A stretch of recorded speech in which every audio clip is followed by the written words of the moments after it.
Ngayong araw, kilalanin natin si Victor Wood, isang pinakatanyag na mang-aawit at aktor sa Pilipinas, na nag-iwan ng malalim na marka sa industriya ng musika at pelikula.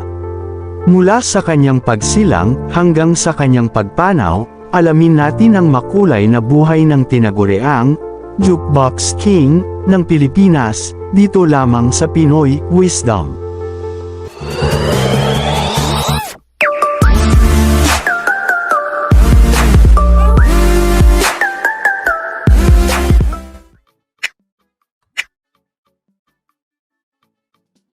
Si Victor Wood ay ipinanganak noong ika-1 ng Pebrero, 1946, sa bayan ng Buhi, Camarines Sur.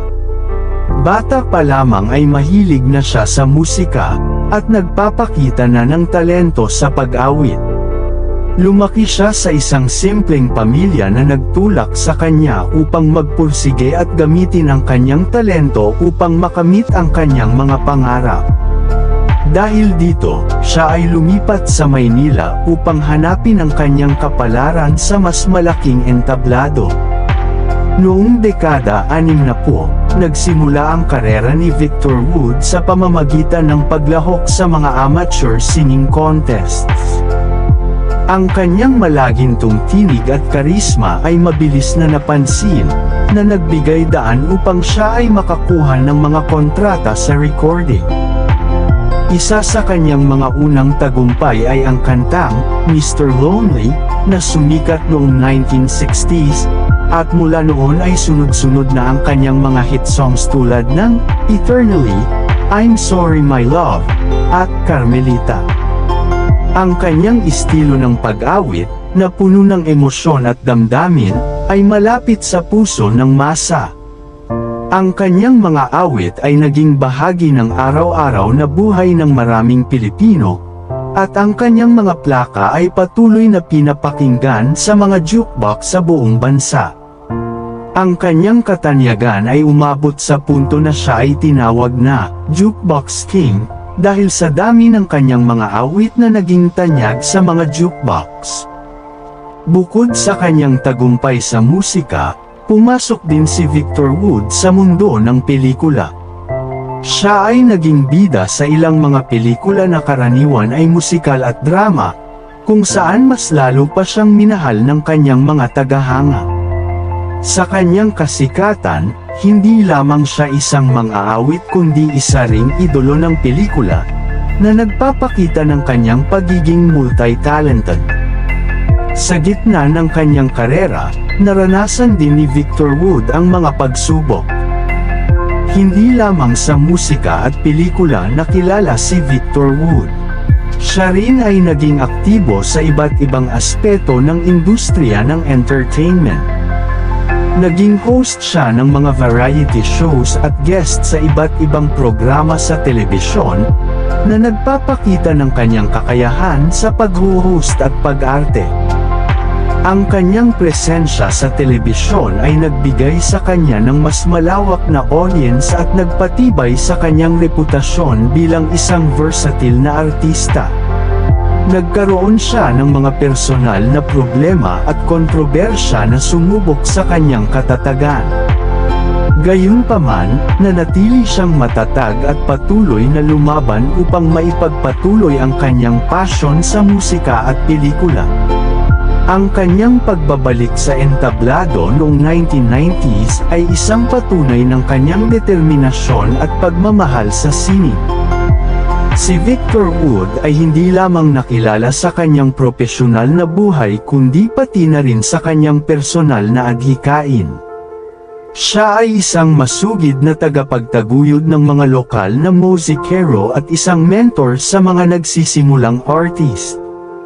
Ang kanyang mga karanasan at kaalaman sa industriya ay naging inspirasyon sa marami, na nangangarap makapasok sa larangan ng musika. Ang kanyang kabutihan at malasakit sa kapwa ay nag-iwan ng marka sa mga taong kanyang natulungan. Ang kahusayan ni Victor Wood sa pagkanta ay walang kapantay. Ang kanyang malambing at makapangyarihang boses ay nagustuhan ng maraming tao, at ang kanyang husay sa pag-awit ng iba't ibang genre ng musika, mula sa kundiman, hanggang sa pop at rock, ay nagbigay sa kanya ng malawak na saklaw ng tagapakinig. Ang kanyang pagiging masipag at dedikasyon sa kanyang sining ay hindi rin matatawaran. Patuloy siyang nag-eensayo at nagpapabuti ng kanyang talento, na nagresulta sa mas mataas na kalidad ng kanyang mga pagtatanghal. Ang kanyang pagsusumikap ay nagbigay sa kanya ng maraming pagkakataon upang maipalabas ang kanyang talento sa iba't ibang plataporma, kabilang na ang telebisyon, radyo, at mga concert. Ang suporta mula sa kanyang mga tagahanga at sa industriya ay naging malaking bahagi ng kanyang tagumpay. Isa pang dahilan kung bakit naging successful si Victor Wood, ay ang kanyang mga tagahanga, na walang sawang sumusuporta sa kanya, mula sa pagbili ng kanyang mga album, hanggang sa pagdalo sa kanyang mga palabas. Ang industriya ng musika, kasama na ang mga producer at manager, ay kinilala ang kanyang talento, at nagbigay ng mga pagkakataon para sa kanya, na maipakita ang kanyang galing. Sa kabila ng kanyang tagumpay, hindi naging madali ang huling mga taon ni Victor Wood. Nagkaroon siya ng mga seryosong problema sa kalusugan na naging dahilan upang siya ay huminto sa aktibong pagpe-perform. Noong 2021, siya ay pumanaw noong ika-23 ng Abril dahil sa komplikasyon sa COVID-19 sa edad na 74. Ang kanyang pagpanaw ay nagdulot ng pagluluksa sa industriya ng musika at pelikula sa Pilipinas, at sa kanyang mga tagahanga na minahal siya ng buong puso. Ang buhay ni Victor Wood ay isang kwento ng determinasyon, talento, at pagmamahal sa sining. Sa kanyang musika at pelikula, nag-iwan siya ng isang pamana na patuloy na magbibigay inspirasyon sa mga susunod na henerasyon. Ang kanyang mga awit ay mananatiling bahagi ng kulturang Pilipino, at ang kanyang kwento ay magsisilbing paalala, na ang tagumpay ay makakamtan sa pamamagitan ng sipag, tiyaga, at pusong mapagbigay. Sa pamamagitan ng kanyang mga kontribusyon, si Victor Wood ay nananatiling isang alamat sa puso ng mga Pilipino.